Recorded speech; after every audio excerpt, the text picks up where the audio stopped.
नमस्कार, TCN news India में सभी दर्शकों का स्वागत है। आइए खबरों की शुरुआत करने से पहले एक नजर डालते हैं कुछ दमदार खबरों पर।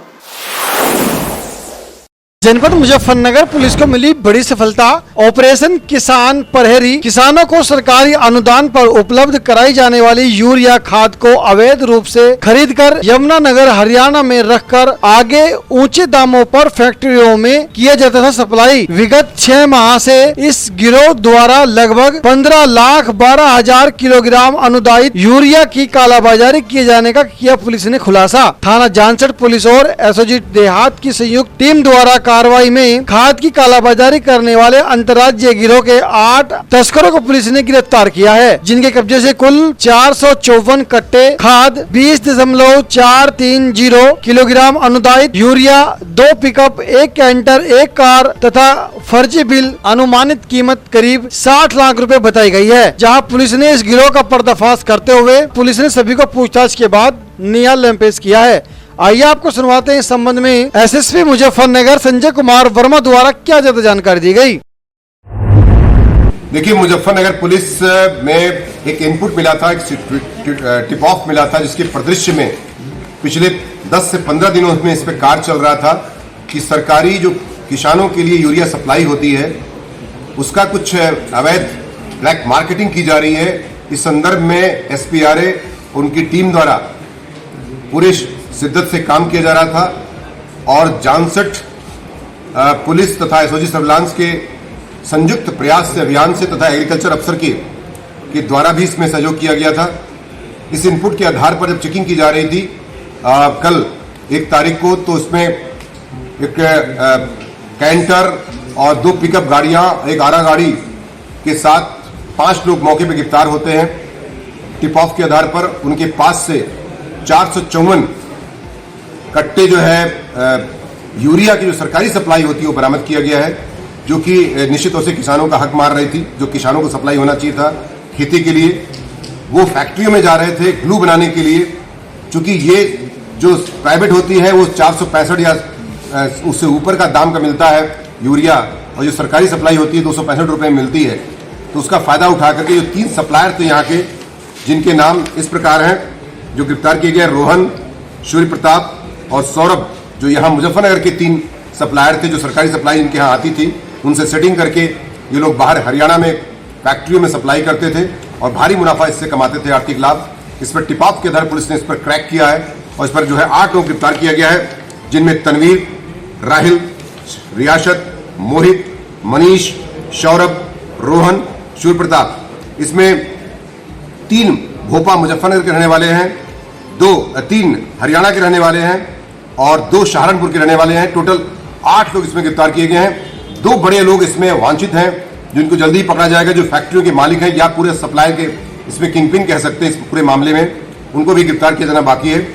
बाकी इसमें पूरी टीम ने बहुत ही शिद्दत से काम किया है तथा निश्चित तौर से ऑपरेशन प्रहरी के तहत, ऑपरेशन किसान प्रहरी के तहत, जिसमें किसानों के हित के लिए तमाम जो मामले, चाहे उनके ट्यूबवेल का चोरी हो, चाहे ट्रांसफार्मर चोरी हो, चाहे उनके तेल का चोरी हो या किसी प्रकार का उनका जो है पंप वगैरह की चोरी होता है, पूरे इस प्रोग्राम में जो भी इसमें कार्य किया जाएगा उससे जनपद मुजफ्फरनगर पुलिस द्वारा ऑपरेशन किसान प्रहरी के तहत इसमें कार्य करते हुए किसानों के हित के लिए इसे बड़ा एक पूरे गैंग को, एक ऐसे संगठित गिरोह को पकड़ा गया है, जिसमें कठोरतम कार्रवाई सुनिश्चित करते हुए कार्रवाई की जा रही है जेल भेजने की। साथ ही साथ इसमें मेरे द्वारा एसपीआरए और उसकी पूरी टीम को बधाई देते हुए जो हमारी नॉन रजिस्टर्ड टीम है उसको 25,000 रुपए के इनाम की घोषणा भी की जा रही है। सर, इस यूरिया का फैक्ट्री में क्या इस्तेमाल होता था?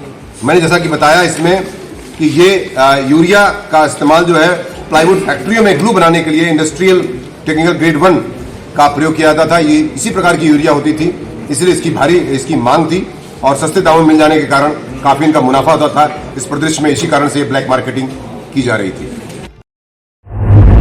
जनपद मुजफ्फरनगर थाना सिखेड़ा और थाना भोपा पुलिस की शातिर बदमाश के साथ हुई मुठभेड़, पैर में गोली लगने पर हुआ घायल। मुजफ्फरनगर थाना भोपा और थाना सिखेड़ा पुलिस की बदमाश के साथ मुठभेड़ हो गई। पुलिस पूछताछ में आरोपी ने बताया कि मृतक विकसित की पत्नी रेनू व रेनू के पूर्व पति के बेटे बादल तथा बादल की पत्नी निशा व मेरे द्वारा विकसित को बड़ौत ले जाकर उसकी हत्या कर दी गई थी तथा सबूत मिटाने के उद्देश्य से उसके शव को ग्राम कादीपुर में शुभम के खेत में गड्ढे में दबा दिया था। मैं शव को खुर्द-बुर्द करने के उद्देश्य से आया हुआ था, पुलिस ने पकड़ लिया। यानी पुलिस की हत्यारे के साथ मुठभेड़ हुई है और मुठभेड़ में पैर में गोली लगने पर हत्यारा घायल हुआ है।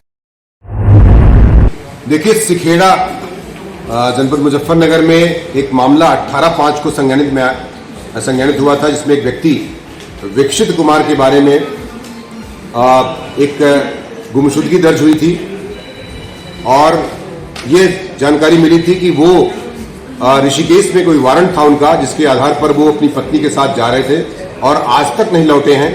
इसी परिदृश्य में मेरे द्वारा एसपी सिटी, सीओ मंडी तथा इंस्पेक्टर सिखेड़ा तथा अन्य पुलिस टीम की टीम बनाई गई थी, जिसमें पूरी शिद्दत से कार्य हो रहा था।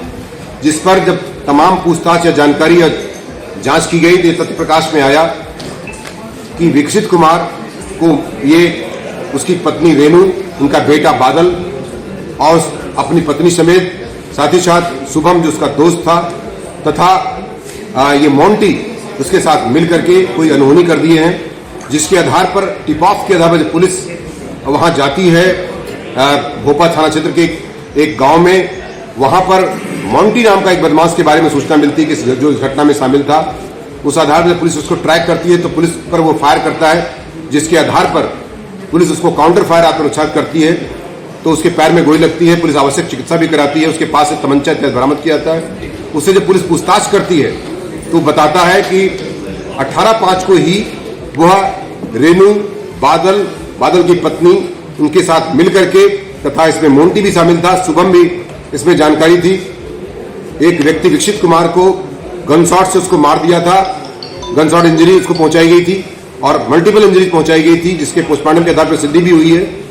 और उसको मारने के बाद रात का इंतजार करते हुए एक स्कॉर्पियो गाड़ी में उसको ले गए थे और उसको जो है एक खेत में गाड़ दिए थे, जिसके आधार पर जब पूछताछ के आधार पर उसकी निशानदेही के आधार पर उसको बरामद किया गया है। और पूछताछ से और भी जानकारी मिली जिसमें कि रेनू, उनका बेटा, उनकी पत्नी तथा शुभम नाम के भी मुलजिम इसमें शामिल हैं तथा इनमें एक टीम और बनाई गई ताकि इनको गिरफ्तार किया जा सके।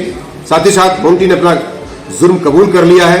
उसके आधार पर उसे गिरफ्तार करके 103 बीएनएस के तहत और 238 बीएनएस के तहत उसको जेल भेजने की कार्रवाई सुनिश्चित की जा रही है। सर, हत्या का कारण क्या रहा? जिसमें पूछताछ से मोटिव जो उन्होंने बताया है, चूंकि बादल जो उनका बेटे पहले पति का बेटा था रेनू के, वो निश्चित तौर से अपने दूसरे जो कथित रूप से पिता थे उनसे नाराज रहता था, अपनी मां से भी नाराज रहता था वो, और उन्हें स्वीकार नहीं करता था सामाजिक रूप से।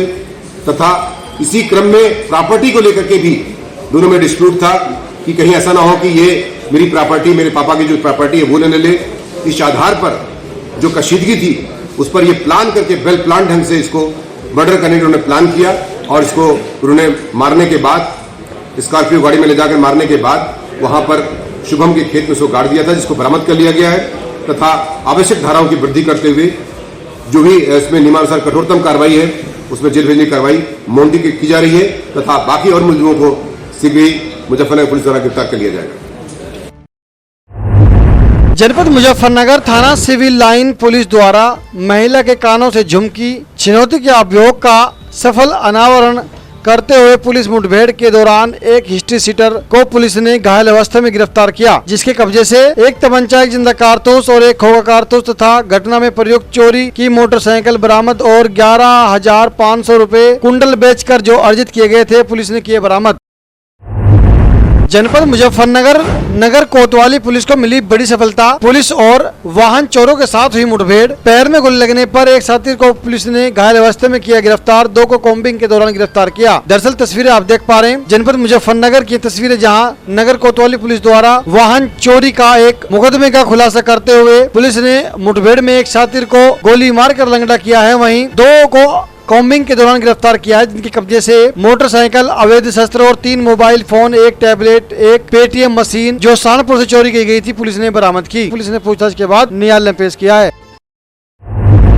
जनपद मुजफ्फरनगर के 2 थानों में अलग अलग कोतवाली और सिविल लाइंस में 3 बदमाश सातिर पुलिस मुठभेड़ में गिरफ्तार किए गए हैं। एक टिप ऑफ मिलता है दोनों अलग अलग बदमाशों के बारे में, मोटरसाइकिल चोरों का गैंग और कुंडल लूटने वाले बदमाश के बारे में, जो कि मूलतः शाहपुर का रहने वाला था। और इसमें तहसीन नाम का बदमाश था जो कि शाहपुर का एचएस है और 27/5 को इसने महिला के साथ कुंडल छीनने का कार्य किया, इसके बारे में अभियोग दर्ज किया गया था। पुलिस की टीम लगी हुई थी, एसपी सिटी और सीओ सिटी तथा सीओ मंडी और तमाम इसमें अधिकारी हमारे एसओजी सर्विलांस में लगाई गई थी। इंस्पेक्टर सिविल लाइंस, इंस्पेक्टर कोतवाली इसमें काम कर रहे थे दोनों मामलों में अलग अलग। सिविल लाइंस की जो सूचना मिलती है उसके आधार पर जो बदमाश गिरफ्तार किया गया तहसीन उपताशीन, जो कि उसके पास से एक तमंचा बरामद किया गया है, एक फर्जी नंबर प्लेट बरामद किया गया है, एक मोटरसाइकिल बरामद की गई है, 11,500 रुपए। तो दोनों मामलों में टिप ऑफ के आधार पर पुलिस ट्रैक करती है तो पुलिस पर फायर करते हैं, जिसमें पुलिस काउंटर फायर करती है, जिसमें 2 बदमाशों का अलग अलग मामलों में गोली लगी हुई है, जिसमें जो है एक मुकेश ठाकुर है तथा एक तहसीन नाम का बदमाश है। और दोनों के पास से मोटरसाइकिलें जो चोरी की थी वो बरामद की गई हैं और लूटा हुआ कुंडल का जो पैसा बेच करके कमाया था वो बरामद किया गया है और फर्जी नंबर प्लेट, 11,500 रुपए, अवैध तमंचा, 315 का खोखा कारतूस। इसी प्रकार से दूसरे मामले में एक 3 मोबाइल फोन, एक टैबलेट, एक पेटीएम मशीन, एक होंडा साइन मोटरसाइकिल, एक अपाचे मोटरसाइकिल तथा एक तमंचा और एक 315 बोर का तमंचा बरामद किया गया है। तथा इस संबंध में दादू मुकेश ठाकुर के खिलाफ 10 अभियोग दर्ज हैं और इसी प्रकार से अमित कश्यप के खिलाफ 5 मुकदमे दर्ज हैं और सभी चोरी के मुकदमे हैं। सभी दक्षिणी दिल्ली, पूर्वी दिल्ली के निवासी हैं ये और मूलतः ये जो एक बदमाश है वो शामली का निवासी था, इसीलिए इस जनपद में और सहारनपुर जनपद में मिलकर के विभिन्न प्रकार की घटनाएं ये चोरी कर रहे थे, जिसके संदर्भ में बरामदगी के आधार पर तथा अभियोगों के आधार पर तथा एक्स ऐप और सीसीटीवी कैमरे से देख करके प्रकाशमय इन अभियुक्तों के खिलाफ इसमें जेल भेजने की कार्रवाई नियमानुसार सुनिश्चित की जा रही है, जो कि पुलिस मुठभेड़ में आत्मरक्षार्थ पुलिस द्वारा किए गए फायर में घायल हुए थे, उनकी आवश्यक चिकित्सा भी प्रदान की गई थी। आज के इस अंक में इतना ही। मिलते हैं अगले अंक में कुछ और खबरों के साथ। तब तक देखते रहिए TCN न्यूज इंडिया। नमस्कार।